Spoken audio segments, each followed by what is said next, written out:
Hi classmates and family. Yes, I am Lonnie James Staton, your classmate, and for some of you family members.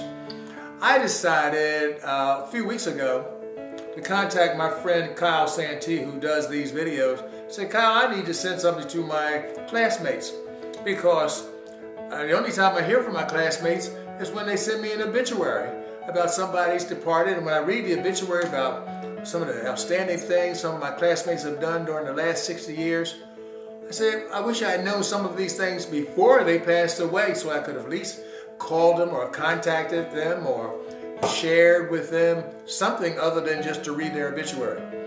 So I said, let me sit down and write something about myself and what's happened to me during the last 60 years, and really thank my classmates for the 2 years they gave me at Swarthmore High School.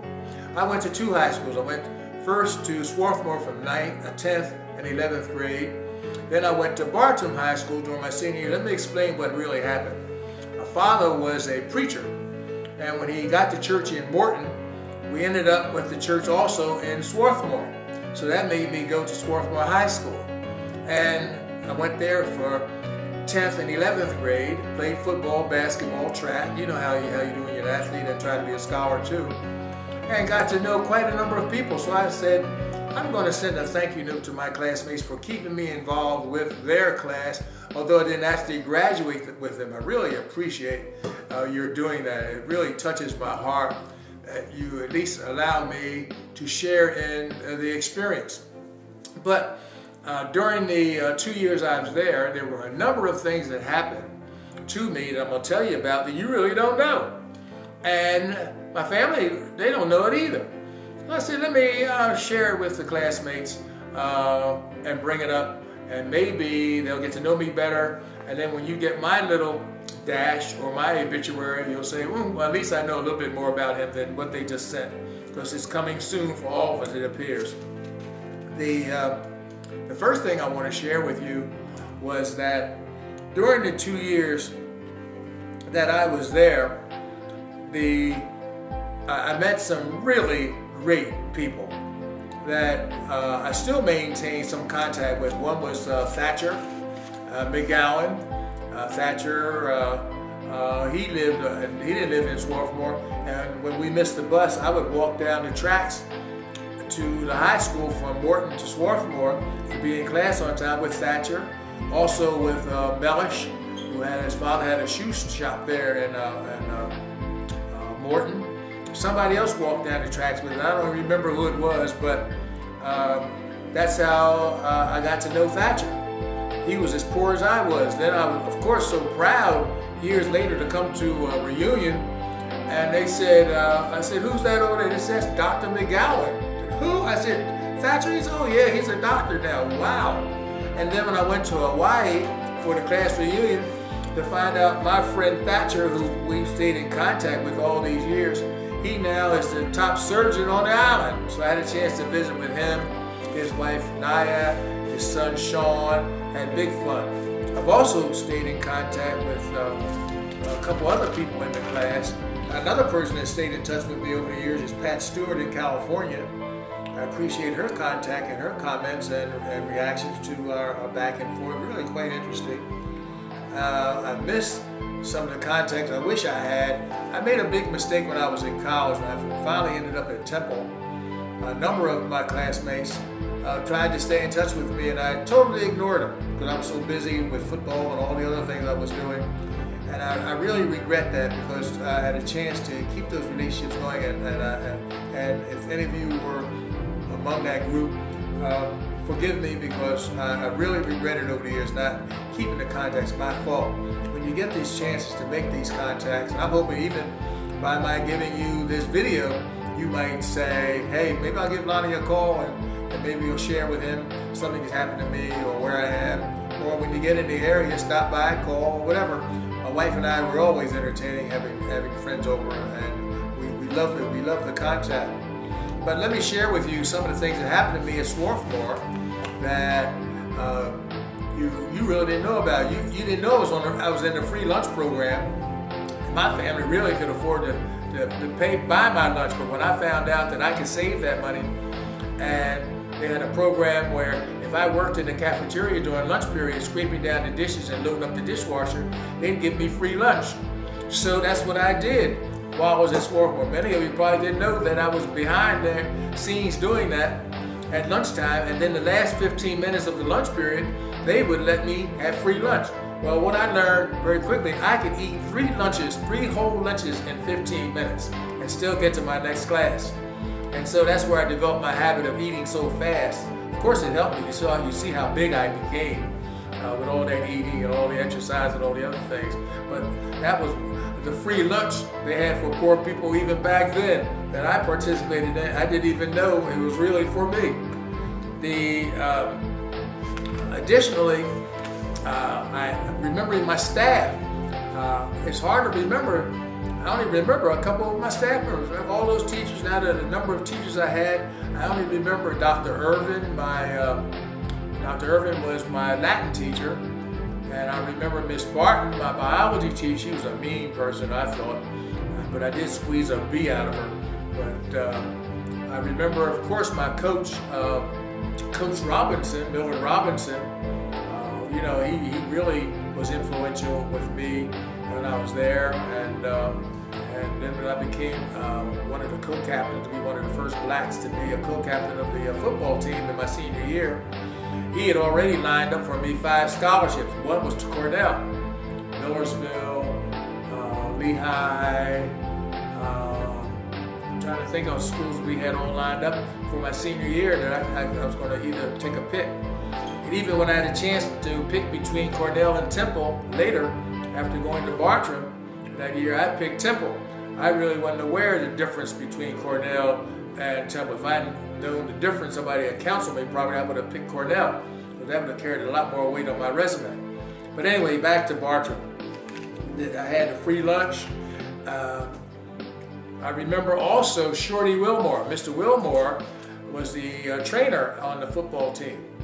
And when my father in my senior year was transferred back, and really at the end of my junior year, back to Philadelphia, I really supposed to move to Philadelphia, but he was trying to keep me, and the coach all were trying to keep me at Swarthmore during my senior year so I can get those scholarships and be the captain of the football team and all that. And so I stayed at Mr. Wilmore's home during that summer between my junior and senior year so I could go to Swarthmore, but I got really sick, deathly sick really with the flu. So ended up had to go back home, enroll at Bartram, and start my whole thing all over and try to earn all these scholarships and stuff all over again, which I luckily did at Bartram.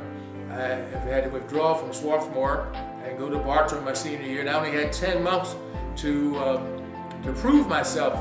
And crazy as I was at the time, I even had the nerve to run for class president at Bartram. And guess what? I almost won. I was only in school a couple months, I almost won the election for class president. And I was on the football team, the basketball team, track team, all that stuff. And then I lucked up and I graduated number 5 out of 452 at the top of the class. And I got the scholarships to Temple, academic scholarship for the mayor, and I got the football one. And it paid for room, board, tuition, clothes, food. I had everything up there at Temple during the 4 years I was there. But I was very fortunate. I was able to do all that in 10 years after leaving, in 10 months after leaving Swarthmore. You do know that I did marry one of your classmates, Reba Cooper. That was my first great love in my life. And we stayed married for 18 years. It was really a great 18 years. She's a great person. I had 2 daughters. The daughters have done well. They're both professional, and they gave me 2 great grandsons. My relationship with Reba, I thought, was going pretty good, and after 18 years, it just fell apart. It was really my fault because I didn't attend to the relationship like I should have, and it just went away. So then I had to start all over again, but I did have 2 great daughters and now 2 great grandsons. In fact, one of my grandsons is 33, Andre. He's bought one of my buildings. He seems to have the entrepreneurial thing as his grandfather, which is where I got mine from, my father and my grandfather. And he has his degrees now. He also owns one of the buildings. He's doing a number of things, and it looks like he's trying to live in a big house like his grandfather. But anyway, that's another story. After Reba, I waited a few years and I married someone else. That lasted a couple of years. And then I figured that wasn't for me. Then I stayed by myself over 10 years. And after 10 years, at age 47, 45 to 47, somewhere in there, I decided, Lonnie Staton, you need to find yourself a winner of a woman. You keep running around here with all these ladies all around the world, around the country. You ain't spending all your money. I was, by that time, the assistant principal of the high school in Norristown. So I said, let me find a winner of a woman. So what I did, I advertised in one of the magazines and the personal columns, and I found my 25 women responded, and number 5 was Elaine. And I courted Elaine for over 3 years, and finally I said, I better marry this woman because she's going to be, she's what I'm looking for. And as a result, she has been by my side for the past 30 years. It's been the best 30 years of my life. We have prospered. We have been blessed. The 5 kids we have between us all have done well. We got a doctor, a lawyer. We got 2 professionals. The boy went to West Point. He's went to play football at Central Orlando University. Then he manages a plant at Frito-Lay. So we've been blessed in that area. And none of them are back here eating out of my refrigerator. That's the main thing. No come back home to the free fridge. In fact, I'll call Elaine down here in a minute so you can see her before I finish this monologue. But let me move on. Let me tell you about some of the memories I had as Swarthmore that influenced my life. One was when a number of students would invite me to their homes during the year. That's when I got a chance really to see how the other half lives, because some of you folks were living high on the hog back when we were barely struggling to get by with a little church and a little money. And coming to Swarthmore made me realize that if I push hard, I might be able to live like this one day. And obviously, you see, you did influence my choice of lifestyle. The other thing that influenced me a great deal was football camp.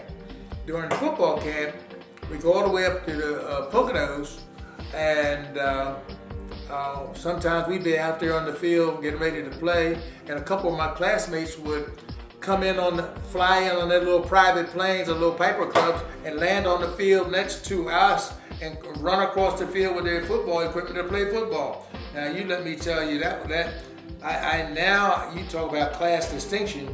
That's the difference in class. When these turkeys jump off their little plane and come over to play, what? And they would, and here I'm on the team with them. And then at night we'd be in this great big barracks-like place, and we had these cubicles. And each cubicle, although it was an open ceiling, each cubicle you had maybe 2 or 3 bunk beds, and it'd be 4 to 6 of us in our bunk beds. And at night, we'd be throwing water balloons over the thing and trying to wake each other up at night, staying up like we shouldn't be doing. And then, of course, we had passing gas contests. I didn't know football players after they ate would pass so much gas, and at night, we'd be up there all night long passing gas, trying to see who can make the most gas. It was ridiculous. But since I'm sharing, I might as well share that with you. That I had a great time at Swarthmore. Great classmates, great fun. It's quite a difference between Swarthmore and that's when I became a high school administrator and teacher, really. The experience at Swarthmore helped me because going to Swarthmore, we only had 500 students between 9th and 12th grade in one building. Going to Bartram, I had between 10th and 12th grade, we had 2,500 screaming blacks and Italians. And you talking about, it took me 2 weeks just to get used to the noise level. When the doors open for class to change, I thought I was in a stampede. Although we had a great principal, he ran a tight ship, but 2,500 people, as you know, is really just too many crazy folks to have in one building. But at least they had high academic standards, not quite as high as Swarthmore, of course. And that's the other thing, Swarthmore made me really toe the mark academically. I had to really work hard in order to achieve.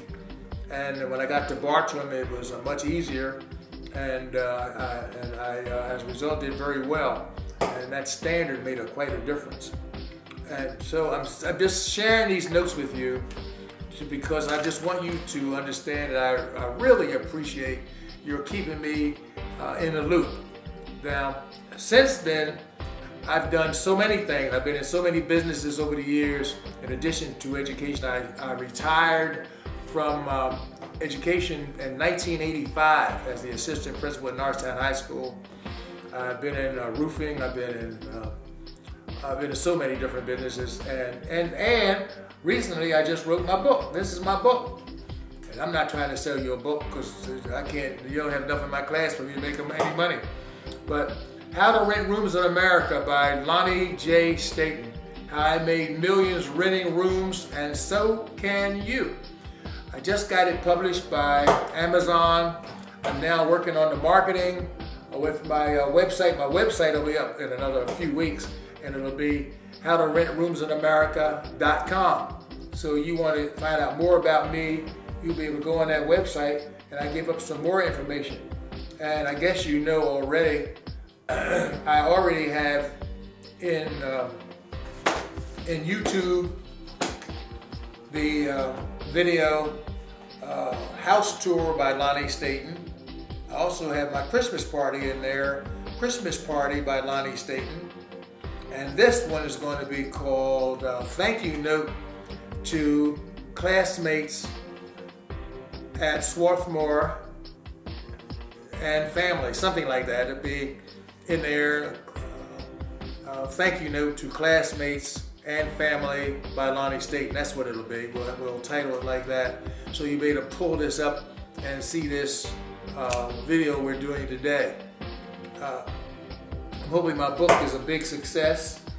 What I found was that although I've been in this business 25 years, nobody has written a book on this basically mom and pop business that's comprehensive. So I decided to sit down and write it, mainly after a person I know wrote a book about something related in a way. And he sold 60,000 copies. I said, what? The next day I sat down and started writing my book about how to rent rooms in America. This is really a first step in how to do the business. I really could take this whole mom and pop business to another level, but at my age now I've decided not to do that. I'm going to share with my grandson how to do it. If anybody else contacts me, I may share with them how to really take it to the next level where it can really become a big time business. But what I learned a long time ago was that you can make a lot of money in America if you stay at a certain level. If you stay at a certain level, you don't have to worry about the big boys coming in and gobbling you up, putting you out of business. And you're not so small where it's so labor intensive you can't make any money. But if you're in between there, there's a lot of leeway where you can become very wealthy and do very well as long as you stay at a certain level. So that's what I've been able to do.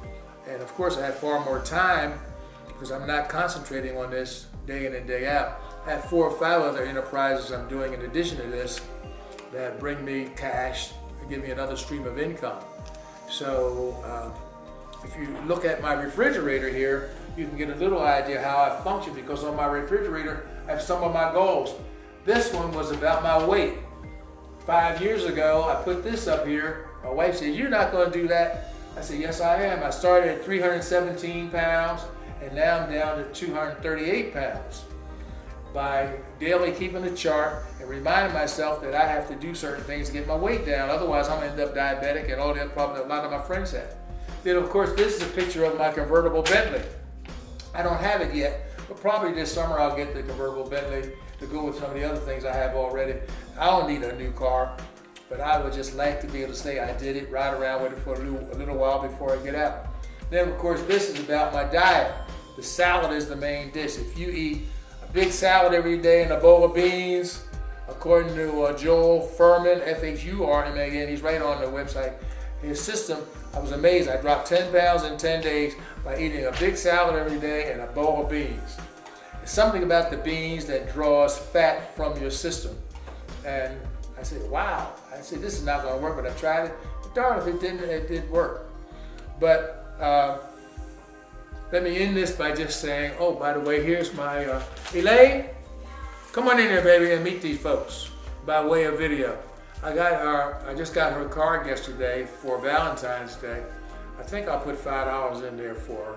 That'll make her heart jump, leap, Elaine, for joy, you know. But Elaine, come in here and be a part of my video to my classmates and some of my family.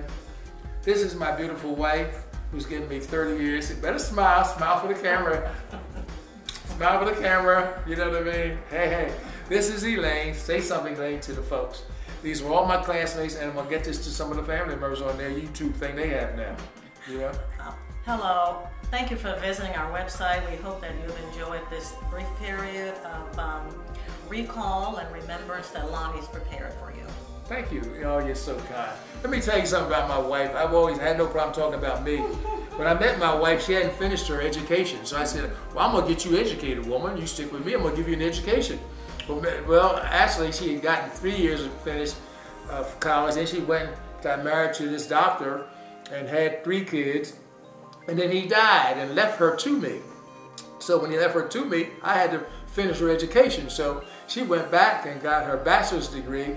Then she went and got her master's. Then she went and got her principal certification. And then she went down and took the English test for the city of Philadelphia. And out of 700, she scored number 3. So they put her in the top school, appointed her to the top school in the city, Girls High. She taught English there for 15 years. Then when we moved into this new house, this $1.5 million house, she said, I've been telling her you don't have to work. We don't have to work. And it's fine. She said, well, I guess not. I'm not going to work. Just leave you in this old house all day long by yourself. So she retired from her job. Now I'm sorry I talked her into it, because now she's here with me every day. But that's her story. She's been in who's who as an English teacher. She's outstanding. You realize my wife, from junior high, senior high, college, bachelor's, master's, all those, she has a total of 4 B's. Everything else on those transcripts is an A. And you know what I told her? She's almost as smart as I am. But anyway, that's my story. Thank you for allowing me to just share that with you. We'll get this to you as soon as possible. Thanks again.